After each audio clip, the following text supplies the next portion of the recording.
بطاطس تغيير عن التحمير والسلق والكلام ده. خلاص أنا كنت شطفتهم يعني مش زي الشيبسي، يعني كأنك أدخل من الشيبسي كده حاجة بسيطة تريحني وتخليني أخلص بسرعة.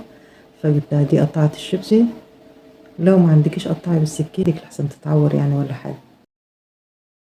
أنا هنا خلصت، هفضيهم بقى في حاجة كبيرة عشان هروح برضو أغسلهم ونشطفهم شطفة كويسة. الباقي الأجزاء اللي أنا سبتها دي وركنتها هعملها بقى إيه بالسكين.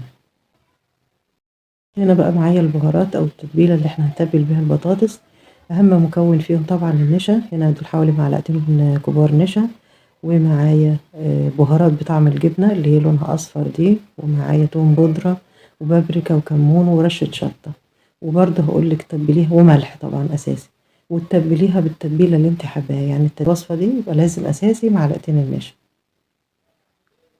والتوابل اللي انت حباها. انا هنا حطيت طعم الجبنه بيتباع عند العطار زي اللي بتحط على الشيبسي ده بقى، والعطارين بيبيعوه. كل انواع الاطعمه موجوده عندهم، في طعم كباب وكفته وجبنه وكل حاجه موجوده عندهم. هقلبهم بقى تقليبه كويسه جدا ومش هركنهم. يعني بصوا مسافه ما قلبتهم هتلاقوهم نزلوا ميه، وانت بتعمليها هتلاقيها نزلت ميه، البطاطس منها فيها كده بتنزل ميه، لأن الملح بيسحب المية اللي في حباية البطاطس بسرعة جدا، وخصوصا ان احنا مقطعينها رفيعة. بجيب بعد كده طاسة، يفضل طبعا طاسة تكون الحاجة ما بتلزقش فيها، وبنرص زي ما انتم شايفين كده حبات البطاطس بالطريقة اللي انتم شايفينها دي اهو.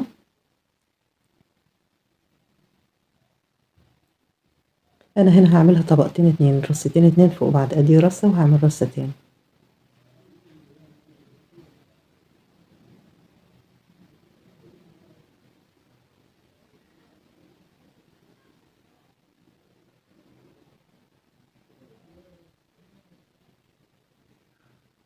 خلاص هناخدها بقى على النار كده. انا كنت ولعت عليها خلاص، والنار تكون في البداية النار بتكون متوسطة طبعا، عشان انا حطاها على العين الكبيرة فالنار شديدة، فكنت موطيها شوية. فانت تخلي بالك بقى في المرحلة الاولى النار ما تكونش واطية، يعني علي النار في الاول، خلي النار تكون مش عالية قوي ومش واطية، وسط كده. وهغطيها واسيبها، وانا حطيت من المية اللي انا قلت لكم عليها دي اهي. وغطيتها لحد ما حسيت ان البطاطس هتبتدي تستوي او استوت، فبكشفها ومش هغطيها بقى تاني. نقلتها على العين التانية بس عشان منها قدامي يعني قريبة على ايدي. بتفضلي تشوفي وتلفي فيها شمال ويمين وتتأكدي كده ان هي ايه كله بيغلي. واول ما بتبتدي المية اتبخرت خلاص، هتبتدي تاخد لون من معلقة الزيت اللي احنا حطيناها.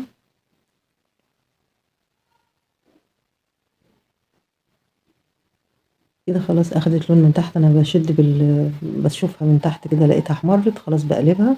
انا حاطه طبق وانا بقلبها عشان نقطة الزيت اللي نزلت دي هاخدها تاني اهو، خدتها.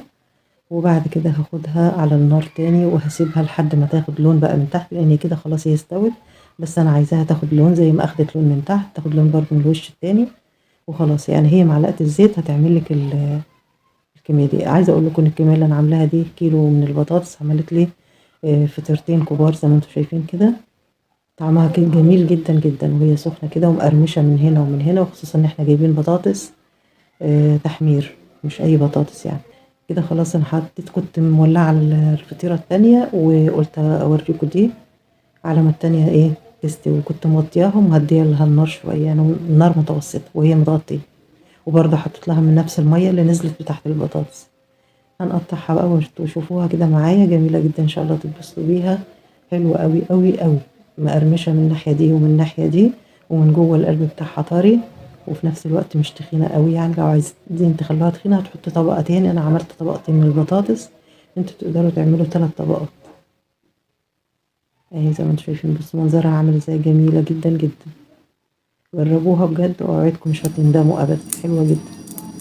يعني معلقة زيت هتعملي نص كيلو بطاطس، آه، هتديكي طعم التحمير وطعم التوابل جميل جدا فيها. دي الفطرة التانية اهي، شايفين منظرها عامل. النهارده هنعمل قرص البطاطس سهل، تنفع طبق جانبي من الحاجات اللي كل الأولاد بيحبوها. معايا بطاطس مسلوقة الكمية اللي انتوا عايزينها، وهكتب لكم في صندوق الوصف انا عملت قد ايه. بتهرس البطاطس كويس جدا، هرستها زي ما انتوا شايفين كده. حطيت عليها معلقة كبيرة من الكاري، معلقة توم باودر، ورشة شطة صغيرة كده اختياري، ودول معلقتين نشا كبار، معلقتين نشا كبار، وده الملح. وهنحط لها شوية بقدونس متقطع صغير، معلقة كده كبيرة، ودول حوالي فص او 2 توم، تقدر تستغنى عنهم لو انت مش بتحب التوم فيها. والتتبيل طبعا برضو اختياري. خلاص كده انا هقلبها واعجنها كويس جدا مع بعض، عشان كل حاجة ايه تبقى داخلة مع بعضها كده.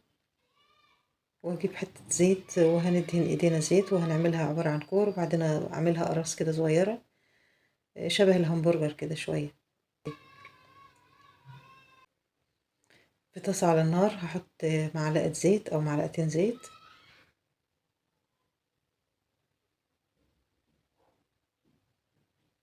ونبتدي نرص الأقراص بتاعتنا كده.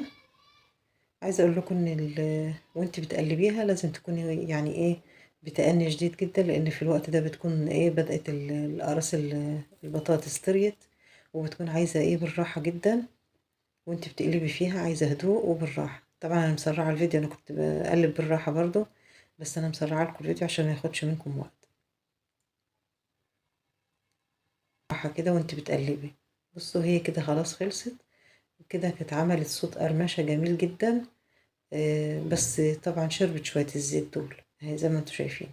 باقي الكمية انا عملتها من غير ما احط زيت في الطاسة. آه، مش عبارة عن اني شويتها. باقي الكمية زي ما هتشوفوا كده انا حطيتها كده في الطاسة، وبقيت اقلب فيها من غير ولا نقطة زيت. يعني هيك استكفيت بالزيت اللي انا كنت بشكل بيه، اللي هو كنت بحط في ايديا نقطة زيت كده واشكل وبس كده، ما حطيتش زيت تاني خالص في باقي الكمية. وبرده الطعم حلو جدا. بصوا دي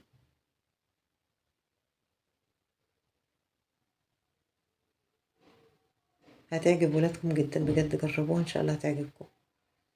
بس وصفة سهلة وبسيطة، وينفع طبق جانبي. شوية بطاطس مسلوقين، انا سلقتها بقشرها وقشرتها. تقدري تقشريها الاول وتسلقيها، بس هتاخد منك نشا اكتر شوية عشان هتكون شربت مية، انما اللي بتسلق بقشرها مش بتاخد نشا كتير قوي. يعني دول تقريبا كانوا في حوالي 600 جرام بطاطس، فانا حطيت لهم معلقتين كبار من النشا.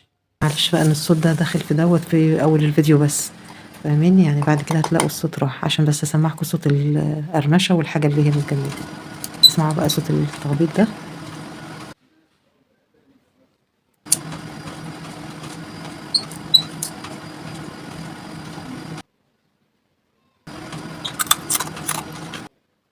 ايه رايكم بقى؟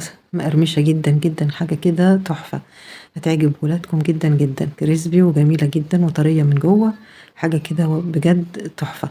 اول حاجه انا هعملها قشرت البطاطس وقطعتها صوابع كده، تخانة الصباع مثلا سنتي في سنتي، وغسلتها غسله كويسه. ده القشره اهو. نوعيه البطاطس كانت اللي هي بيضه من بره هي زي ما انتم شايفين، معلش ان انا ما صورتش المقطع ده. بغسلها بقى بعد كده، بغسلها غسله كويسه جدا جدا.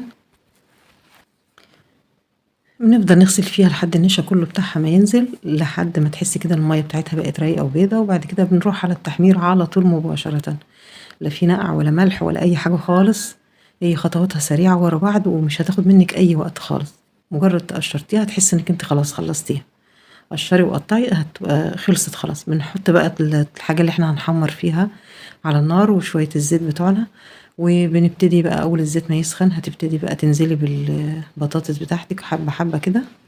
بننزل قليل قليل، دي أساسي، ما تحطيش كمية كبيرة عشان الزيت ما يبردش، ومش وعلشان مش عايزينها تطول. احنا عايزينها تاخد سخونة جامدة مرة واحدة، بحيث ان هي تفضل متماسكة، مش عايزينها تخش في سوا خالص. هي صدمة الزيت دي كفاية عليها، يعني المدة ما تزيدش عن 30-40 ثانية، وتروحي مطلعها على طول من الزيت. يعني 30-40 ثانية حلوة قوي عليها، علشان هي احنا لما هنركنها على ما تبرد قبل ما نعبيها في الأكياس ونفرزها، هي بتاخد الحرارة اللي هي محتفظة بيها دي، بتسوي فيها جزء تاني، زائد ان الفريزر بيأثر عليها برضو، التفريز والتجميد بيأثر عليها. هنا انا جبت شنط جديدة عندي، بعبي فيها وبركنها في الفريزر وبتسحبي منها. ليه؟ لان هي بعد ما بتتجمد لما بتطلعيها هتلاقيها برضو مفرفطة من بعضها كده، متفككة من بعض، مش بتكون ملزقة ببعض ولا متماسكة. لو عايزة تعمليها عبوات صغيرة في أكياس صغيرة براحتكم زي ما انتوا حابين، دي تنفع وكده تنفع. المهم تبقوا متأكدة ان هي بطاطس تحمير، وبتبان برضو من سعرها عشان تكونوا عارفين يعني. تمام. كده انا كنت خلصت وشلتهم في الفريزر، وبعد كام يوم حبيت اطلع من نفس الصفرة دي. بعد كام يوم كنت بحمر، فقلت بقى اخدها لكم اصور المقطع دوت وانزل الفيديو واوريها لكم بقى بالمره. اهي بص التلج مليانه تلج اهي زي ما هي، بصوا متجمده، متجمده طبعا لسه اهي. انا خدت شويه من الطبق كده وحمرته على الفطار جنب الاكل. جميله جدا وطريقتها حلوه وسهله، والنتيجه مضمونه 100%. بس زي ما قلت لكم نوعيه البطاطس تكون كويسه في اثناء التحمير. اول مره ما تسووهاش في الزيت كتير، اما في التحمير المره التانية دي درجه اللون والطراوه اللي انتوا عايزينها دي براحتكم انتوا، يعني دي بقى براحتكم. انما اول مره لا، طلعوها شبه نيه يعني 30 40 ثانيه وتطلعي، بس تسيبيها تبرد خالص وعبيها في اكياس اي عبوات وشيليها. يعني موضوع سهل جدا جدا، وحاجه كل البيوت مش بتستغنى عنها. اهي كده انا كنت حمرتها وصلت لدرجه اللون دي وقلت كده حلو قوي. طلعتها وكانت كريسبي من بره وطريه من جوه. هتلاقي في صوابع مقرمشه قوي وفي صوابع وسط، يعني في كله حلو. جربوا الوصفه بتاعت البطاطس دي جميله، شايفين اللون حلو ازاي؟ لونها تحفة، هتعجب ولادكم جدا جدا.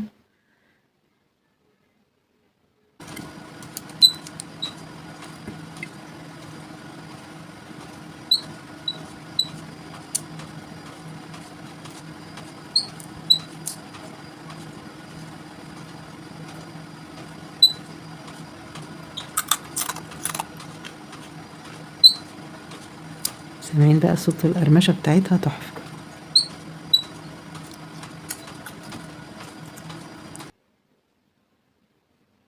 طرية من جوه وكريسبي من بره، جميلة جدا جدا بجد، تستحق التجربة. جربوها وما تشتروش بطاطس بعد كده من بره.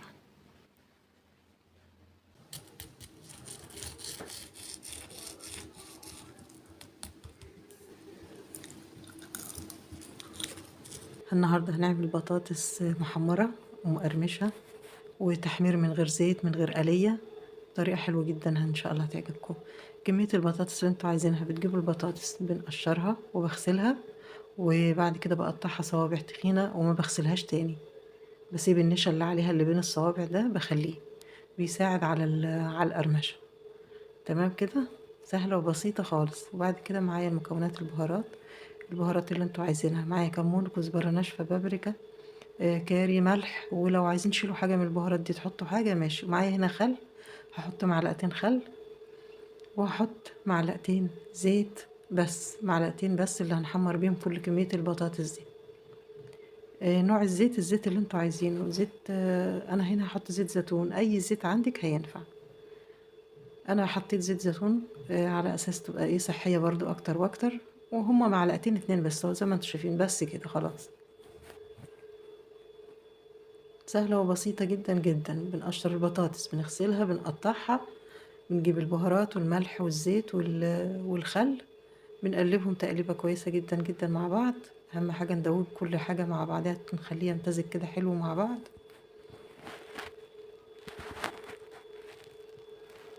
ندوبهم حلو خالص عشان دول اللي هنغلف بيهم البطاطس، لازم يكونوا دايبين كويس جدا مع بعضهم. بجيب بقى البطاطس وفي صينية اهي، اي صينية، ممكن تعملهم على صينيتين على صينية على حسب الكمية اللي انت عاملاها.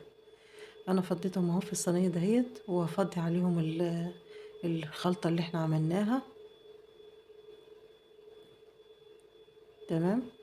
وتقلبي فيهم لحد ما كل حباية بطاطس تتغلف بالتتبيلة دي، عشان لما تدخل الفرن، ان دي هندخلها الفرن على طول، لما تدخل الفرن يبقى كل حاجة فيها التتبيلة بتاعتها وتاخد من طعم الحاجات دي. كمية الملح انتوا طبعا احرار فيها، عايزين تزودوا ملح، انا هنا حاطة معلقة صغيرة مش مكترة الملح. عايزين تزودوا ملح تقللوا براحتكم، ممكن يتحط معاها كمان عصير ليمون، يعني التتبيلة اللي انتوا عايزين تحطوها فيها حطوها. بدخلها الفرن على الشبكة. بكون مولعة الفرن من تحت، بس الشبكة في الرف اللي في النص، وبولع الفرن من تحت بس اهو زي ما انتوا شايفين كده. وقفلت عليه باب الفرن وسبتها حوالي نص ساعة، ما جيتش ناحيتها.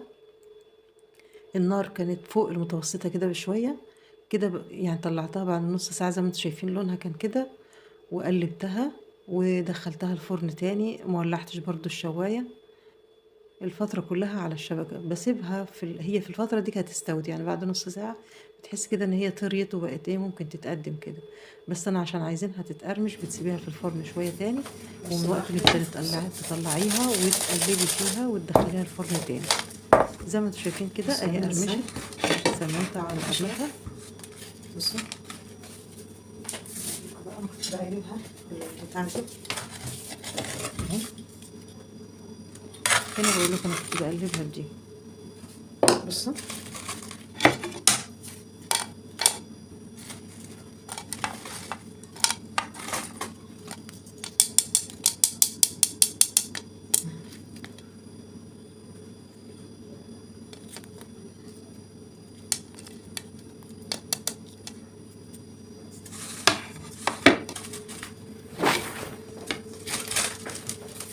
جميلة جدا جدا يا جماعة، جربوها.